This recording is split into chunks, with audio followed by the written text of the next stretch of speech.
Magandang gabi! Ayan, dito na naman tayo. Si-share natin itong sinasabi ni PRRD. Mismo si President Duterte nagsasabi na huwag kayong umasa ng 20 na bigas. Daydreaming lang kung umaasa pa kayo sa mga pangbubudol ni BBM. Para kayong nanaginip na gising dyan. Hinding mangyayari yan. Kita nyo, mismo si President Duterte nagsasalita na. Nagtataka nga ako, bakit maraming naniniwala hanggang ngayon? May nagsasabi pa, nasaan na yung 20 pesos na bawat kilo? Hindi na mangyayari yan, mga nanay. Huwag kayong, at hindi talaga mangyayari yan. Kahit kailan, hindi mangyayari yan. Dahil nga, mahal na ang mga bilihin ngayon at malulugi ang mga farmers. Binubudol lang kayo ni BBM noon, naniniwala naman kayo. Ayan, ihinto nyo na yung pagdi-dreaming ninyo. Sabi pa ni PRRD, walang 20 pesos na mangyayari. Real talk lang to. Pakinggan nyo. Iniit ni dating Pangulong Rodrigo Duterte na daydreaming o hanggang pangarap lamang ang panawagan na gawing 20 pesos ang per kilo ng bigas. Sa isang panayam, sinabi ng dating presidente na dapat nang tanggapin ng mga Pilipino na wala nang paraan para maibaba pa sa 20 pesos ang per kilo ng bigas. Hindi naman talaga mangyayari yan, Diyos ko Lord. Base na rin niya ito sa kasalukuyang sitwasyon sa merkado. Ang Pangbubudol. masyado ng mataas ang presyo ng fertilizer at iba pang mga ginagamit sa produksyon ng palay dahilan para tumaas ang presyo ng bigas. Dagdag pa nito, dapat maging handa ang gobyerno na malugi ng nasa 3 bilyong piso kung bibili ito ng bigas sa mas mataas na presyo at ibebenta ng mura sa merkado. Ayaw kasi ng gobyernong malugi. Ayun na nga yung sinasabi natin So, pasimple lang si Pangulong Duterte. Sabi niya, huwag na kayong mangarap. Isang pambubudol ang 20 pesos na bigas. Diba? Hindi lang niya siyempre masabing gano'n, Kayo naman, binudol lang kayo, naniwala naman kayo. Tanga-tanga nyo naman. Pero gano'n na sinasabi ni Pangulong Duterte, wag na kayong umasa sa 20 pesos na bigas. Sino ba nagsabi ng 20 pesos bigas? Si Marcos. Sa madaling salita, lahat tayo binudol. Budol.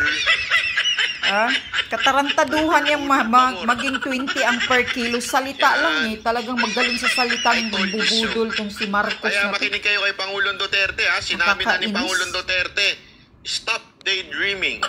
Stop daydreaming. Stop na pambubudol. Sa 20 kilo per kilo ng bigas.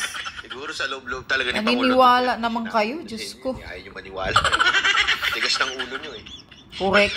Sinabi ko na sa inyo week yan, tapos boto kayo ng boto Kamusta na yung mga DDS na nag-unitae? Kamusta na? Yung mga DDS na nag-unitae. DDS na nag-unitim na. Nakakausap ko yung mga DDS na nag-unitae, lalo na yung mga vlogger na DDS na nag-unitae. Para lang mayroong mga subscriber abuse. Kagaguhan nyo. Naging BBM na yung mga DDS. Dahil sa kagaguhan nyo, ayan, nanalo unitae nyo. Ano nangyari sa atin? Hindi! Kasalanan yan! Isa kayo sa mga may kasalanan yan. Huwag nyo isisi lahat kay Marcos. Kayong mga vlogger na DDS na nag-unitae, isa kayo sa may kasalanan kung bakit naniwala ang mga tao. Isa kayo sa may kasalanan. Sisingilin namin kayo, mga animal kayo. Kaya nga. Bakit? Gusto yung pumosisyon, di ba? Ano na pala nyo? Unitae kayo. Di ba? Pwede ba? Baka naman pwede mag-comment dito yung mga nabudol. Mga nabudol! Mga nabudol dyan, amin-amin din. Huwag kayo maging parang mga babae na hindi marunong umamin. Amin-amin na yung mga nabudol dyan. Pagkalagay dito sa Facebook, kung pinapanood nyo to ngayon sa Facebook, Comment kayo sa baba kung kayo ay isa sa mga nabudol. Amin din. Walang masama sa umamin. Kaya nga. Oh, sige na. Huwag kayo mahiya. Okay lang. Napatawad na namin kayo mga dinamay ninyo sa kagaguhan nyo, katangahan nyo. Correct. Pinatawad na namin kayo. Wala kami magagawa eh. Nagpabudol kayo eh. Gullible kayo. Naniwala kayo. Gullible. Naniwala kayo sa tanso eh. Naniwala kayo sa talanogol. Naniwala kayo sa 20 pesos na bigas.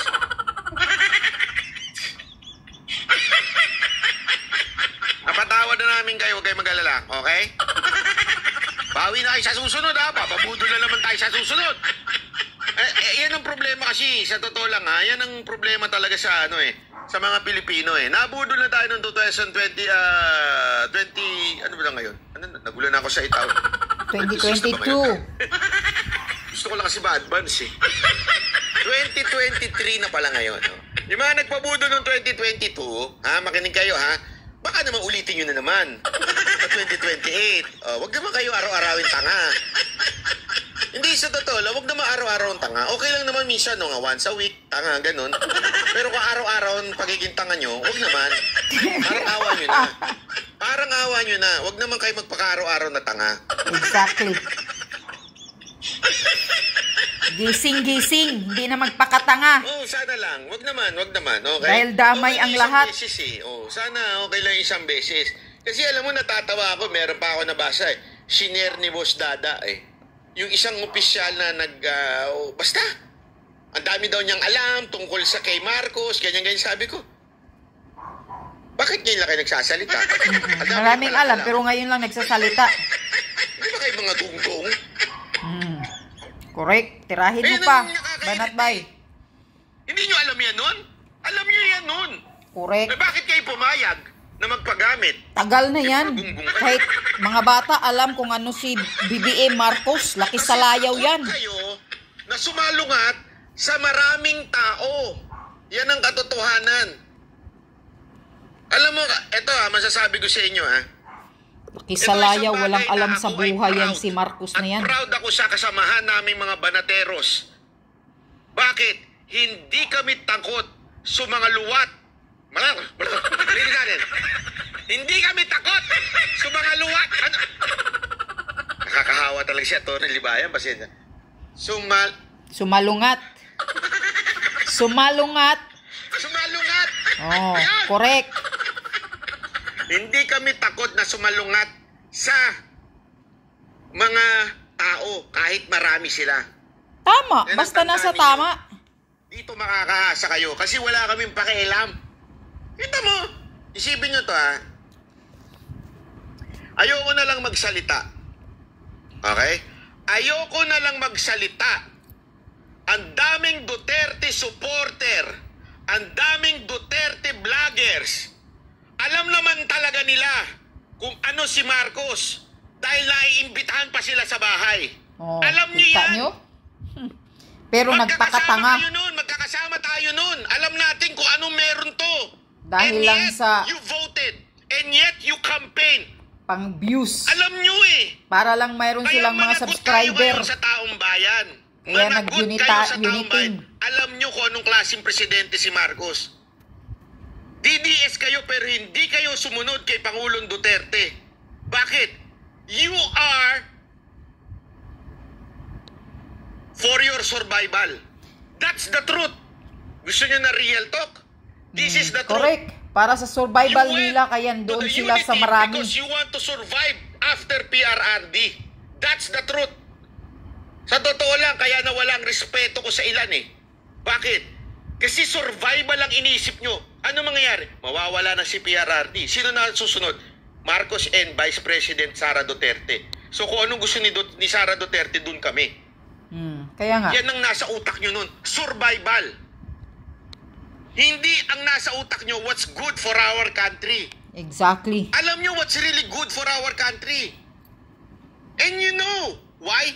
Alam nyo ang bukang bibig ng ating Pangulong Rodrigo Roa Duterte. During the campaign, alam nyo, ilang beses yung sinabi, weak. Tama. And, to be honest, some of you were with me during that time. I was with the president at that time. I heard it. I heard it. Hindi ko narinig kung kani-kanino. Narinig ko kay Pangulong Duterte. May mga kongresista, may mga senador na naandun sa meeting na yun. I was fortunate na naandun ako. Narinig ko.